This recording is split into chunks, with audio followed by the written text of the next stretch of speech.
పునరుద్ధానం అనేది దేనికి సూచన అని చూస్తే, యేసు మనకు దేవుడై ఉన్నాడు అనే దానికి సూచన. ఆయన మనకి దేవుడే కాదు, రాజు అయి ఉన్నాడు అనడానికి సూచన. సో యేసు జీవించే ఉన్నాడు అని అనేక మందికి మరి సాక్ష్యం ఇచ్చేటువంటి అనుభవ జ్ఞానము మనము తెలుసుకోవాలా, ఇతరులకు కూడా ఇవ్వాలా. సాక్షి అంటే అది. రానున్న రోజుల్లో ఇలాంటి సామర్థ్యము దేవుడు విశ్వాసులకు ఇచ్చునుగాక. అప్పుడు మీకు ఫలాలు కావాలా, వరాలు కావాలా? వరాలు కూడా కావాలా. అలాగని ఫలాలను ఎప్పుడు కించపరచకూడదు, వరాలను కించపరచకూడదు. Both are equal. రోమన్స్ 1:5 ఉందండి. ఇక్కడ యేసుక్రీస్తు శరీరమును బట్టి దావీదు సంతానముగాను మృతులలో నుండి పునరుద్ధానుడైనందువల్ల పరిశుద్ధమైన ఆత్మను బట్టి దేవుని కుమారుడుగాను ప్రభావముతో నిరూపింపబడెను. So resurrection power reveals that Jesus is the Lord. యేసు ప్రభు వారు మనకి దేవుడై ఉన్నాడు, మనకి రాజు అయి ఉన్నాడు అని ఎలా తెలుస్తుంది అంటే, ఆయన మృతుల్లో నుంచి మనకి లేచాడు. మరి ఇది ఒక చరిత్రలో జరిగినటువంటి ఒక సంఘటన, లేక ఇది నిజముగా జరిగింది? ఒకవేళ ఇది నిజముగా జరిగినా సరే ఇప్పుడు సాక్ష్యాలు ఉన్నాయా? ఆయన ఇప్పుడు కూడా బతుకున్నాడు అంటే వరాలు నీ నుండి నిండి పొర్లాల. Gifts should overflow. My cup runneth over.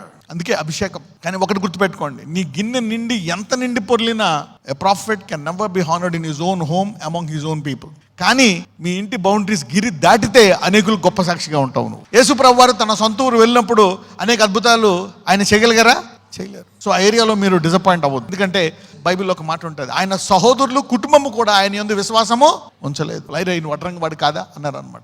మిగిలిన వాళ్ళంతా ఆయన వెతుక్కుంటా మా దగ్గరుండు అని ఆయన ముట్టుకోవడానికి, ఆయనతో మాట్లాడడానికి వాళ్ళు చాలా ఆశపడ్డారు. సో రిజరక్షన్ పవర్, ఈ పునరుద్ధాన శక్తి అనేది చాలా ముఖ్యమైనది. సాధారణంగా ఇవన్నీ ఎందుకు బయటికి రావు అంటే, చూడండి, మీరు సాధారణంగా దేని కొరకు ప్రేయర్ చేస్తారు? ఇల్లు కొరకు, తర్వాత పిల్లల కొరకు, తర్వాత భార్య భర్త కొరకు, పిల్లల కన్నం, తర్వాత వాళ్ళ పెద్ద వాళ్ళ జాబ్ ఉండాలి, తర్వాత వాళ్ళ పిల్లలు. ఎప్పుడు ఏదో ఒక సమస్య పెండింగ్ ఉంటుంది. ఆ సమస్య కొరకు అలాగా పెండింగ్ ఉంచి దాని కొరకే మనము గనక కొంత సమయం కేటాయించి దేనికైనా సరే మీరు ఒక వరాన్ని పట్టుకొని ఆ వరం మీద కేంద్రీకరించారనుకోండి, ఆ వరము మీ మీదకు వచ్చి మిమ్మల్ని గొప్ప సాక్షిగా మారుస్తుంది. ఇక్కడ నేను అభిషేకిస్తా కరెక్టే, దాని మీద మీరు కంటిన్యూగా ప్రార్థన చేస్తే అది బయటకు వస్తుంది. ఏదైనా సరే, ఎనీ ఏరియా, చదువు కానీ, దర్శనము కానీ, వ్యాపారము కానీ, వరము కానీ. అందుకనే this balance is very very very important.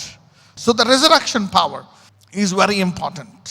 ఇది బయటికి తీయాలనేటువంటిది ఒక గురిగా పెట్టుకోవాలన్నమాట. అందుకనే జగత్ పునాది వేయకమునిపే వధింపబడిన గొర్రెపిల్ల.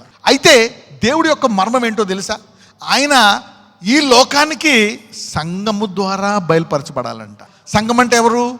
నీ ద్వారా అంటే నీ మీద ఎంత భారం ఉందో చూడండి. How much burden do you have to reveal this wisdom to people?